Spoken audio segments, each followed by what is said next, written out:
ఇక బీహార్ ఎన్నికల వేళ జన్ సూరజ్ పార్టీ చీఫ్ ప్రశాంత్ కిషోర్ సంచలన వ్యాఖ్యలు చేశారు. బీహార్ ఎన్నికల్లో పోటీ చేయనని ప్రకటించారు. కేవలం పార్టీ కోసమే పనిచేస్తానని ప్రశాంత్ కిషోర్ తెలియజేశారు. ఇక ఇప్పటికే 51 మందితో తొలి జాబితాను కూడా ప్రకటించారు. ఇక ప్రశాంత్ కిషోర్ దీనికి సంబంధించి కూడా ఇలాంటి వ్యాఖ్యలు చేయడం చాలా సంచలనం రేపింది. ఎలక్షన్ టైంలో ప్రశాంత్ కిషోర్ పోటీ చేయనని ప్రకటించడం బీహార్ పొలిటికల్స్లో సంచలనంగా మారింది.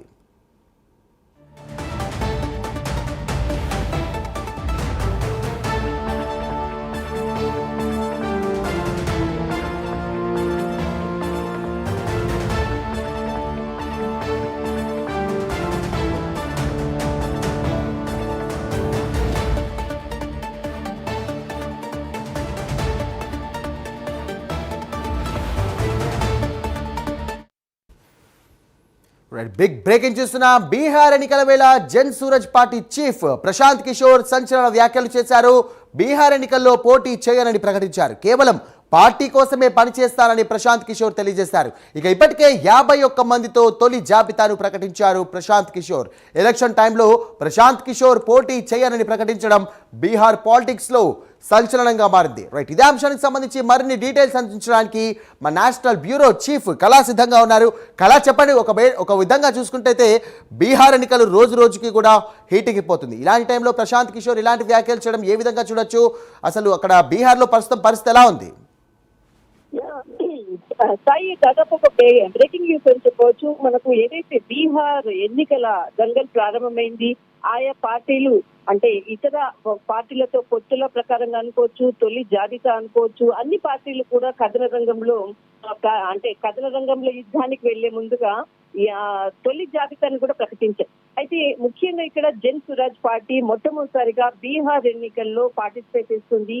అయితే ఇందులో ఎప్పుడు కూడా దేశ రాజకీయాల్లో కీలకంగా ఎప్పుడు కూడా అంటే ప్లానింగ్ చేసేది అన్ని పార్టీలకు గెలుపులో కీలకంగా వ్యవహరించినటువంటి వ్యూహకర్త ప్రశాంత్ కిషోర్ కొత్త పార్టీని స్థాపించడము, తర్వాత బీహార్ ఎన్నికల్లో పోటీ చేయడము, ఖచ్చితంగా కూడా బీహార్ ఎన్నికల్లో పోటీ చేస్తారన్నటువంటి వార్తలు కూడా వినిపించాయి. చాలా సందర్భాల్లో కూడా విలేకరులు అడిగిన ప్రశ్నలకు కూడా దాటవేసినటువంటి ఈ సమాధానం చెప్పకుండా దాటవేసినటువంటి సందర్భం. కానీ ఇప్పుడు కొద్దిసేపటి క్రితం ఒక బ్రేకింగ్ న్యూస్ అని చెప్పవచ్చు. ఏదైతే పార్టీని స్థాపించాడు, తొలి జాబితాను కూడా ప్రకటించాడు, దాదాపు 51 మంది అభ్యర్థుల తొలి జాబితాను ప్రకటించాడు. కానీ నేను ఈ ఎన్నికల్లో పోటీ చేయను అంటూ కూడా కీలకంగా ఒక ప్రకటన చేశాడు.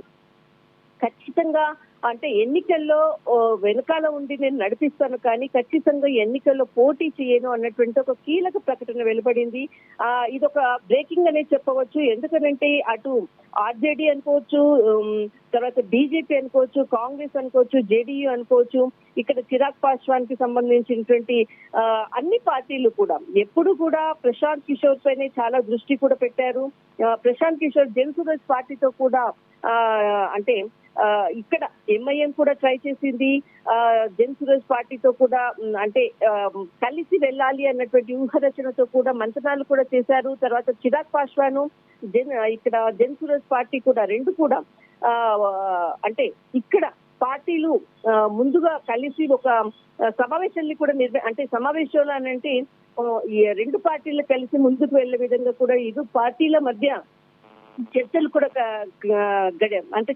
జరిగాయి. కానీ కొంత సీట్ల సర్దుబాటు విషయం కాకపోవడంతో తెలియకపోవడంతో ఒక్కసారిగా కూడా చర్చలంతా కూడా విఫలమయ్యాయి. ఇప్పుడు ఒంటరిగా కూడా ఆయా పార్టీలు పోటీ చేస్తున్నాయి. ముఖ్యంగా ఇక్కడ మనకు జన్ సురాజ్ పార్టీకి సంబంధించినటువంటి 51 మంది ఎవరైతే తొలి జాబితాలో పేర్లను కూడా ప్రకటించారు, మరి ఒక రెండవ జాబితా కూడా ఉంటుందని చెప్పారు. కానీ ఇక్కడ ఏ స్థానములో ప్రశాంత్ కిషోర్ పోటీ చేస్తారు అన్నటువంటి అందరూ కూడా, ఎందుకంటే ఆయన ఒక వ్యూహకర్త, తర్వాత అందరికీ కూడా బీహార్ లో ఈ మధ్యలో చాలా విషయాలపై కూడా ఆయన పోరాడుతున్నాడు. ప్రభుత్వం పైన అనుకోవచ్చు, ప్రతి ఒక్కరి మీద కూడా వివరణ చేస్తున్నటువంటిది. ఏ ప్రాంతం నుంచే ఈ నియోజకవర్గంలో ఆయన పోటీ చేస్తారు అన్నటువంటి కొంత ఉత్కంఠత ఉన్నది. దాన్ని బట్టి ఇతర పార్టీలు కూడా అక్కడ ఆ నియోజకవర్గంపై కూడా దృష్టి పెట్టే విధంగా అనుకోవచ్చు, అభ్యర్థిని ప్రకటించే విధంగా కూడా ఆలోచించినటువంటి పార్టీలు కూడా ఉన్నాయి చాలా సందర్భాల్లో. కానీ ఇప్పుడు నేను ఏ స్థానంలో కూడా పోటీ చేయట్లేదు అన్నటువంటిది ఒక కీలక ప్రకటన మాత్రం కొంత ఆశ్చర్యానికి గురి చేస్తుంది. అయితే ముఖ్యంగా ఎందుకు ఈ విధంగా చేశారు అనే దానికన్నా కూడా పార్టీని ఇక్కడ జనసురాజ్ పార్టీని బీహార్ ఎన్నికల్లో ముందుకు తీసుకునే విధంగా ఎందుకంటే అందరూ కూడా కొత్త వ్యక్తులు, కొత్త అభ్యర్థులని వాళ్ళని ముందుకు తీసుకెళ్లే విధంగా వాళ్ళని నడిపించాలి అంటే ఖచ్చితంగా ఒక అన్ని పార్టీలకు కూడా అంటే ఇతర రాష్ట్రంలో జరిగినప్పుడు కూడా ఒక వ్యూహకర్తగా ఆయన వెనకాల ఉండి ప్రభుత్వాలకు సలహాలు ఇచ్చినటువంటి వ్యక్తి ఇక్కడ కూడా అదే విధంగా తన అభ్యర్థులకు సలహాలు ఇచ్చి అంటే గెలుపు దిశగా వాళ్ళని నడిపించి తను ఎన్నికల్లో పోటీ చేయట్లేదు అన్నటువంటి విషయాన్ని ఇక్కడ ప్రకటించినటువంటి విషయం ఒకటి మనకు చాలా స్పష్టమవుతుంది. కానీ ఒక పార్టీకి అంటే ఒక పార్టీకి సంబంధించినటువంటి ఎవరైతే నాయకుడు అతడు పోటీ చెయ్యకపోవడం అన్నది కొంత ఇక్కడ ఒక బ్రేకింగ్ అని చెప్పవచ్చు. దీనిపై ఒక స్పందన కూడా వచ్చేది ఉంది జనసురాజ్ పార్టీకి సంబంధించినది. ఎందుకనంటే దీనిపై ముఖ్యమైనటువంటి నేతే ఎన్నికల్లో పార్టీ అంటే పోటీ చెయ్యకపోవడం అనేది చాలా కీలకము. దీనిపై స్పందించేటటువంటి అవకాశం కూడా ఉంది.